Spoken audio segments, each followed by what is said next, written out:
Ito nga bang Converge Fiber Exerts ay gusto nang umalis dito sa PBA?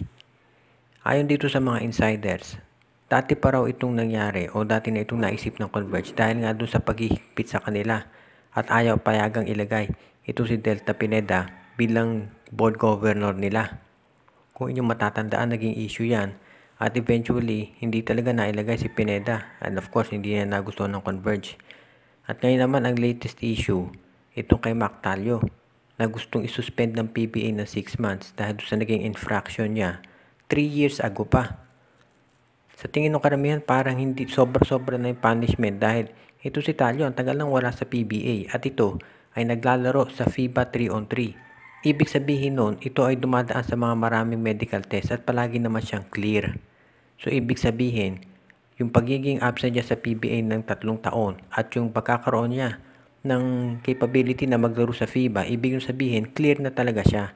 At parang naserve na niya yung kanyang suspension dahil 3 years na nga siyang wala sa PBA. Kung 6 months mawawala ito si Talio, ibig sabihin hindi siya makapaglalaro dito sa Commissioner's Cup at malamang halos buo ng Philippine Cup. At syempre matutuwa ba ang Converse dyan? Dahil kumbaga, kung yung mga lopsided trades na pabor dito sa SMC at MVP pinapayagan, bakit dito sa Converge ay naghihigpit sila? So hindi na nakapagtataka na ang Converge ay nag-iisip na ganyan, na baka mas mabuti pa na umalis na sila dito sa PBA. At ito rin ang dahilan kung bakit maraming mga teams ngayon ang sabihin na natin o mga kumpanya na nag-hesitate na sumali dito sa PBA nga. Dahil ang tingin nila yung mga rules nito pumapabor doon sa dalawa, sa SMC at sa MVP group. Kung ano gusto ng dalawa, iyon ang nangyayari. At yung mga independent teams, palaging nahihirapan. Nasa San Miguel Beer na si Jeron Teng at ang pinoproblema daw ngayon itong si Coach George Gallant. Gaya ng inaasahan to ng karamihan ay yung magiging playing time. Ito si Jeron Teng, pwede niyang laro ay maging shooting guard, pwede rin siya na maging small forward. Kung shooting guard, ang magiging problema dyan ay yung rotation dahil nandiyan na si CJ Perez at Jericho Cruz.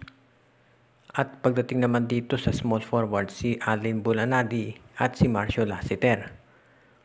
Itong si CJ Perez, alam natin kinakailangan niyan maraming minuto maglaro. Kasi kung hahatiin mo yung minuto niyan, maapektuhan yung kanyang production. Nakita naman natin doon sa Gila, sa FIBA. Kapag si CJ Perez limitado minuto, hindi siya masyadong nakaka-contribute. Yan ang nangyari nung hinawakan siya ni Chot Reyes. Nakita ninyo nung si Coach Timco na humawak sa kanya. Bumalik yung dating production. Ito si Jericho Cruz ganoon din. Kinakailangan ng maraming minuto. Kaya kumbaga mahahati yan.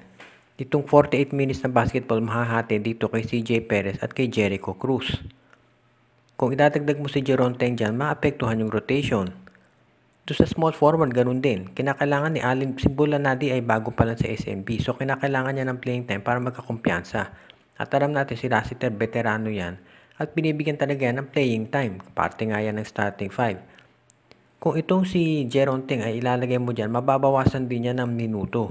Ang problema pa kasi, yung outside shooting ni Jeron Teng, hindi kasing consistent dito si Bulanadi at ni Lassiter. At yan ang kinakailangan dito sa San Miguel Beer ngayon, yung 3-point shooting para dito naman lumuwag kay Junmar Fajardo sa loob. Kaya medyo marami nagtataka kung bakit nga kinuha ng San Miguel Beer ito si Jeron Teng, gayong loaded na yung kanilang wings at pati na yung shooting guard.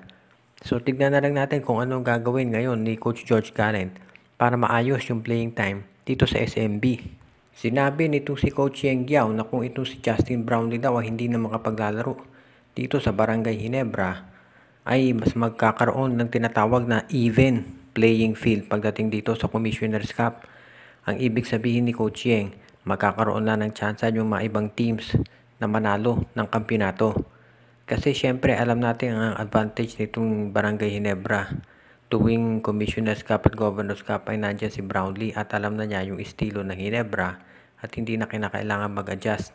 Alam naman natin na yung mga ibang team sa PBA, ang nagiging problema sa import, walang chemistry, hindi maganda performance, hindi nakakapag-gel sa teammates at kung ano-ano pa. At kapag nagpapalit ng import, syempre bago na ng mga adjustment yan. Sa Ginebra, hindi yan nangyayari sa matagal ng panahon dahil nga si Justin Brownlee, kapisado ng sistema ni Coach Tim Cone.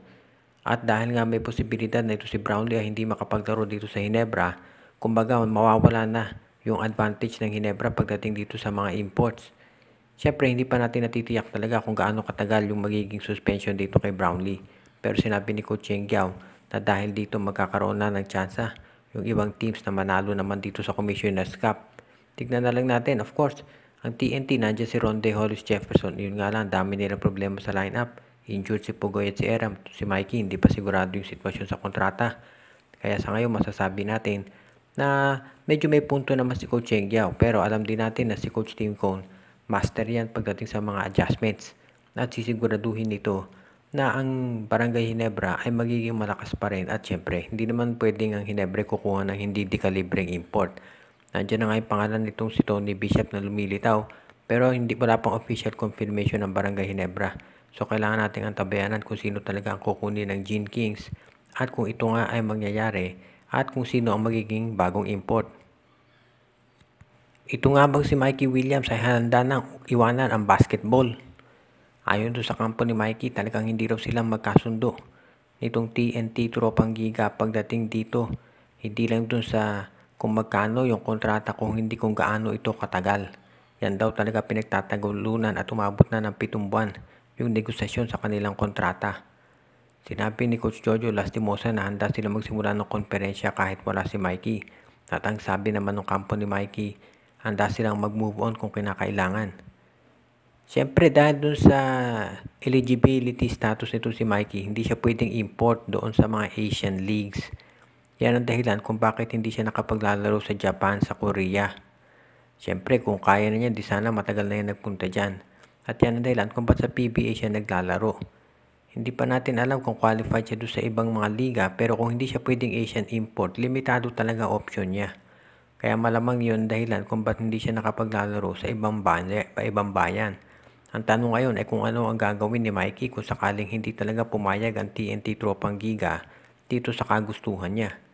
Hindi naman siya pwede maglaro sa ibang PBA team dahil hawak ng TNT yung rights niya. So, tignan natin kung dito sa pagmamatigasan nila kung ano mangyayari. Pero sinabi ni Mike, nung kampo ni Mikey ayon sa Spin, na dahil may college degree naman ito ay anytime pwede siyang umalis sa basketball.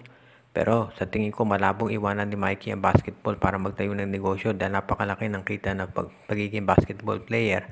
At syempre, nakita naman natin mahusay na player si Mikey at sayang naman yung kanyang talent kung hindi siya maglalaro. Hindi rin natin alam kung anong mangyayari dito, kung baka iterate siya ng TNT. Pero malamang gagawa ng paraan dyan ng TNT para ma-resolve ito at manatili sa kanila ito si Mikey. Dahil nakita naman natin na ito ay naglalaro at kapag siya ay nandun, nananalo sila ng kampyonato. Shout out kay Jervin Cris, Joseph Pineda, Jonald Malyari, Matt Bolante, Admond de Guzman, Jaman Andes family, kay Noel Corpus, Princess Yumi Corpus at Girly Baduria, Junjun, Angie, Patpat at B-Boy Matas, Reden, Elena, Laila at Bonbon Lansang, Donel Santiago, Joshua Giray, Espejo at Rosales family, Jason Mendoza, John Mark Cantos, Ronald Barbosidad, Dexter Domer, Rico Olarte, Edwin Carmona Jr., Judy, Edwina, Shaina, Jaira, Carla at Jonah Villarosa, Enju, Ireneo Salangsang, Oji, Renjio at Gia Santillana at Tagle family, Dionisio Mercado, binabati din natin si RG Bueno at Dalina family, Brian Andres, Jordan at John Redim Malanta at Sid Maria, JJ Sibum, at ang iba pa nating mga tagapakinig.